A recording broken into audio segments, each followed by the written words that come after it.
In today's video, I'm going to share with you a couple of real simple tips to make a bigger golf swing, make a bigger movement. So if you're struggling with flexibility, maybe lost some over the years and you need to try and generate a little bit more clubhead speed, who doesn't, make sure you check out this video.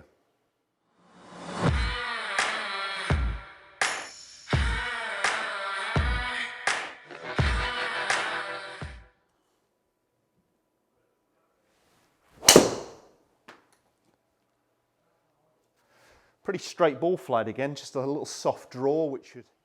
Welcome back to the TruGolf Academy. You've joined me, Jon Watts, today in the indoor studio. And today's video, as I mentioned there in the intro, is really aimed around those who are trying to make a bigger golf swing, generate a little bit more power, normally from a loss of flexibility. So if you've lost a little bit over the years and you're struggling to actually generate more speed, make a bigger turn, this video is really relevant. I'm going to share simple tips to increase your golf swing speed, increase your turn on your backswing and the through swing.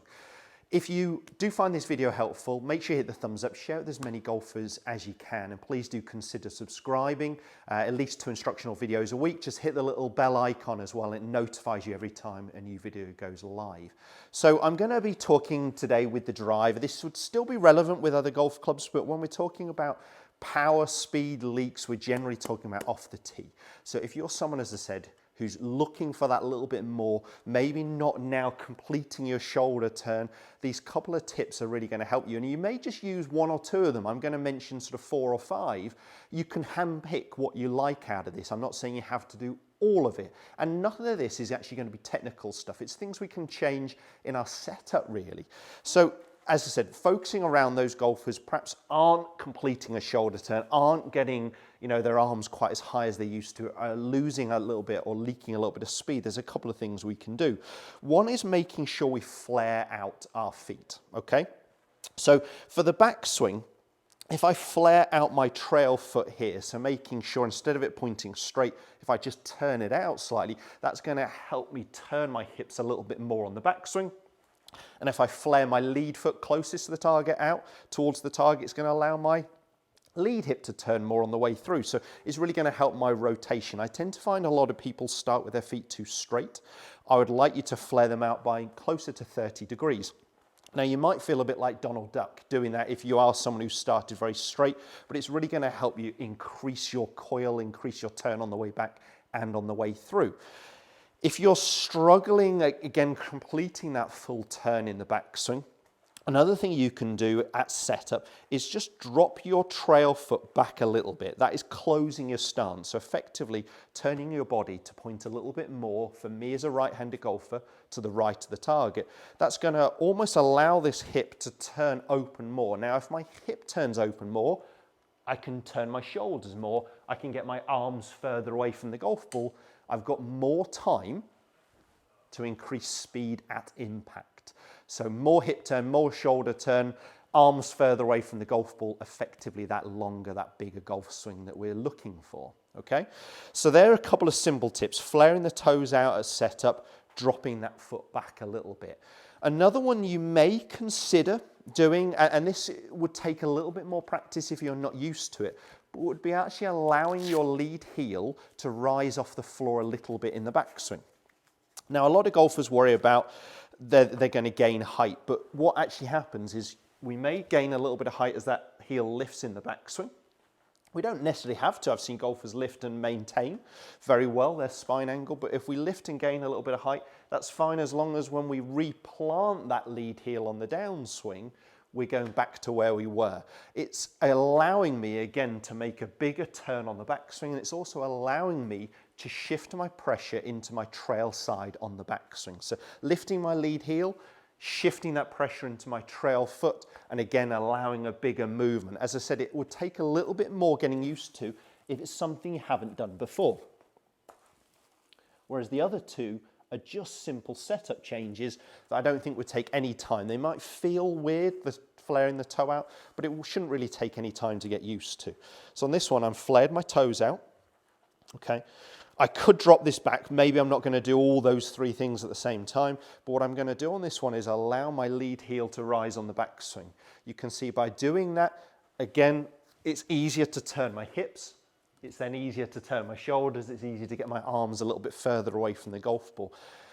And as I lift that heel, I can feel my pressure onto my trail foot. Now, it's important that pressure is felt on the inside of the leg, not to the outside, that way where I'd be swaying off the golf ball.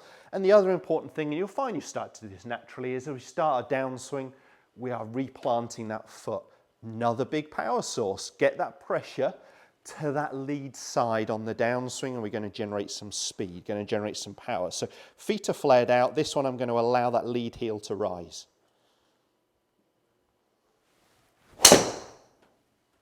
Felt a little bit out the bottom of the golf club and a little bit hookier than I would like. I've just realised I've got it clicked on iron, so let me go ahead and click on driver for a second. So allow that lead heel to rise on the backswing, slam it back down. Let's do one more of those. Feet are flared out, lead heel's going to rise. That's going to help me make a bigger turn. And you'll see what I've done there, and that was actually pretty straight, is as I started the downswing, I really aggressively got that left heel, my lead heel, back down to the ground to help me generate some more speed. So that felt good. So on that one there, I got a very neutral path. I got the club head speed just under 109 miles an hour and my ball speed up to 153. So I got a little bit more club head speed than I'd normally get and a little bit more ball speed. I could be more efficient, definitely, but good. Overall, very happy with that increase. I'm normally more like 104 miles an hour, so a good 5 mile an hour increase of club head speed from just allowing that heel to rise and then slam back down on the downswing. On this one, I'm going to hit one last shot for you, and I'm just going to use that other tip that I mentioned there. So keeping the feet flared out, instead of lifting the lead heel on this one, what I'm going to do is drop my trail foot back a little bit at setup. That's again allowing my trail hip to turn more behind me. And this is a great tip if you're someone who struggles a little bit more with the over the top swing. It can really help you attack that golf ball a little bit more from an inside path, a little bit more from in to out. If we can get that little bit more draw out of the golf ball, we're generally going to get a little bit more run on landing. So again, more distance. So I'm going to keep the feet flared out, but I'm just going to, once I'm set up, and it's important to set up square first, I'm going to drop that trail foot back. And again, that's going to feel like I can increase my hip turn, increase my shoulder turn, and get the club just a little bit further away from the golf ball. So you may think these tips are just for senior golfers. They're really for anyone who's lost flexibility, whether that's through injury, just age, you know, as I said, into a senior golfer, or you're just looking for a little bit more out of your game, a little bit more speed. It might be that you just use these tips on certain holes where you've got a bit more room to actually open the shoulders and get a little bit more out of it. Let's hit one last drive and see if we can get that club head speed again nice and high from that trail foot dropped back.